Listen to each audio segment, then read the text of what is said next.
শুভ সকাল বন্ধুরা, কেমন আছো? আশা করি সকলে ভালো আছো, সুস্থ আছো। তোমাদের আশীর্বাদে আমিও ভালো আছি, সুস্থ আছি। ওয়াই নুরি ব্লগস চ্যানেলে তোমাদের সকলকে স্বাগত জানিয়ে আবার একটা সুন্দর ভিডিও নিয়ে চলে আসলাম। আশা করি তোমাদের ভালো লাগবে। তবে আজকের ভিডিওটা একটু ছোটই হয়েছে, বেশি বড় করিনি। কারণ হচ্ছে যে ভিডিওটা মানে সকালের দিকে এখন যা প্রচণ্ড গরম পড়ছে, সব কাজকামের ভিডিও ঠিকমতো নিতে পারছি না গরমের জন্য। তো সকালে উঠে ঘর বাড়ি পরিষ্কার করে নিয়েছি, নিয়ে ছেলেও চলে গেছে স্কুলে, মানে সব কিছুই কমপ্লিট করে নিয়েছি।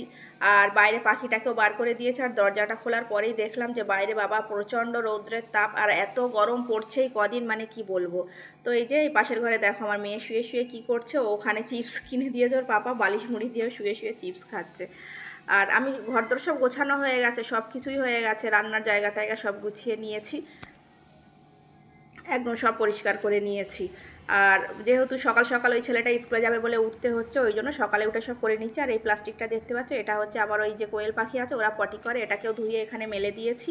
আর এই যে দেখো এক গামলা কাপড় কেচে রেখেছি, কিন্তু প্রচণ্ড রোদ বাইরে এত পরিমাণে যে ছাদে যাব ভয় করছে, মানে রৌদ্রতে যেতে পারছি না। আর এখানে মাছ নিয়ে এসছে আজকে, বলছে একভাবে মাংস খেয়ে আর ভালো লাগছে না, আজকে একটু মাছ নিয়ে আসি। তো মাছ নিয়ে এসছে, এখানে টমাটা নিয়ে এসছি, ডাল করব টমাটা দিয়ে। আর এই একটু ছিল, এটা একটা ভাজা করব। আর ওই যে ধনেপাতা বার করে নিয়ে এসছে, এখানে আলু নিয়ে এসছে, আর এই যে সবজি নিয়ে এসছে পটল আর কাঁকরোল। যদিও আজকে আমি সবজি রান্না করিনি, কারণ আজকের অনেক জায়গায় একটু একটু করে রান্না হয়ে গেছিলো। তো এই যে এখানে আমি ভাতটাকেও বসিয়ে দিয়েছি, সকালে চাটা খেয়ে নিয়ে একদম সকাল সকালই রান্নাও বসিয়ে দিয়েছি, কারণ গরম যা হচ্ছে। আর আজকে একটু তাড়াতাড়ি রান্না বান্না করে ঘরে ঢুকে যাব। আর এই যে ডালটা ফুটে গেছে, এবার টমাটা দিয়ে ঢাকনাটা ঢেকে দেবো, দিয়ে সিটি দিলে মানে আস্তে আস্তে গলে যাবে ডালটা। তো তারপরে ডালটা বসিয়ে দিয়ে চলে গেছিলাম ছাদে মাছগুলোকে ঘষতে। তো এই যে মাছগুলো ঘষে নিয়ে নুন হলুদ মাখিয়ে ছেড়ে দিচ্ছি তেলের উপরে ভাজার জন্য। আর মানে কি বলবো, এই যে গ্যাসের কাছে দাঁড়িয়ে আছি তো মনে হয় একটা আগুনের আতশ আসছে গায়ে, মানে কি বলবো, একটু দাঁড়ানো যাচ্ছে না।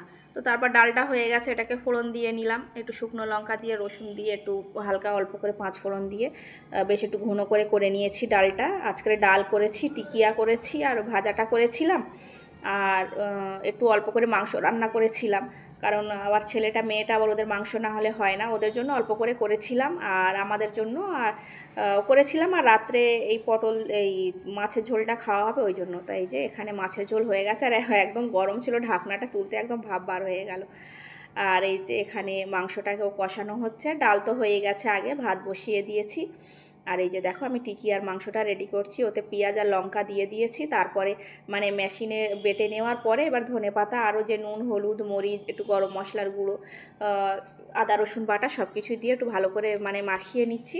আর তারপরে মাখানো হয়ে গেলে একটু মানে নুনও দিয়েছি, নুনটা বললাম না, আর ওপর থেকে একটু বেসন ছড়িয়ে দেবো, দিলে মানে মাংসটা আর মানে ওই যে তেলের উপরে দিলে যে ছিটকে ছিটকে চলে যায় সেটা আর হবে না। তো এই যে দেখো তেলে ছেড়ে দিচ্ছি, একদম পুরো তেলটা গরম হয়ে গেছে।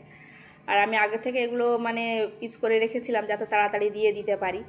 তো মোটামুটি হয়ে এই মানে আমি ভাজতে দিয়ে চলে গেছিলাম, তারপরে বরমশাই ঘরে ছিল, ওকে বললাম তুমি একটু দেখে নিও, আমার আর একটু কাজ ছিল। তো তারপরে দেখলাম যে এদিকে রান্না করতে করতে প্রায় 2টো বেজে গেছে, আর তখন বাইরের দিকে একদম অন্ধকার হয়ে একটু এই যে বৃষ্টির দেখা দিল। তো বৃষ্টির দেখা দিল দেখে মনটা একটু ভালোই লাগলো, যে যাক হয়তো একটু গরমটা কমবে। তো বৃষ্টিটা বেশিক্ষণ হলো না, প্রায় মিনিট 10 হয়েছিল, কিন্তু তারপরে যে আবার গুমোট গরম পড়লো, তার কি বলবো, কিছু বলার নেই। আর বৃষ্টিটা একটু বেশিক্ষণ হলে ভালো হতো, কিন্তু হলো না। তো তারপরে আমি মানে চান ধান করে নিয়ে এই যে বাইরের দিকে একটু হাত বাড়িয়ে দেখছিলাম। তো যখন হাতটা দিচ্ছিলাম আর হাতে আমার 1 ফোঁটা 2 ফোঁটা করে বৃষ্টির পানি যখন পড়ছিল, তো মনে হচ্ছে যেন যেন এক একটা বরফের ফোঁটা, মানে এত ঠান্ডা কি বলবো, আর এত ভালো লাগছিল। তো তারপর বাইরের দিকে চলে আসলাম পাখিদেরকে খাবার দেবো বলে, কারণ ওদের একটু খাবার দিতে হবে, দুপুর হয়ে গেছে। আর এই যে খাবার দিয়েছি, ওরা সবাই মিলে খাচ্ছে। তারপরে দেখলাম একটা পাখি ডিম পেড়েছে, তো ডিমটাকেও বার করে নিলাম। কি ভালো লাগে ডিমগুলো, দেখো একদম ছোট ছোট, এত ভালো লাগে। তো আগেও অনেকগুলোই ডিম পেড়েছিল, তো সেগুলো আছে, তো সেখানেই রেখে দেবো, দেখি কতটা হয়। প্রায় অনেকটাই ডিম পারলো জানো তো, প্রায় 200টা মতন ডিম পারলো এর ছোট ছোট করে।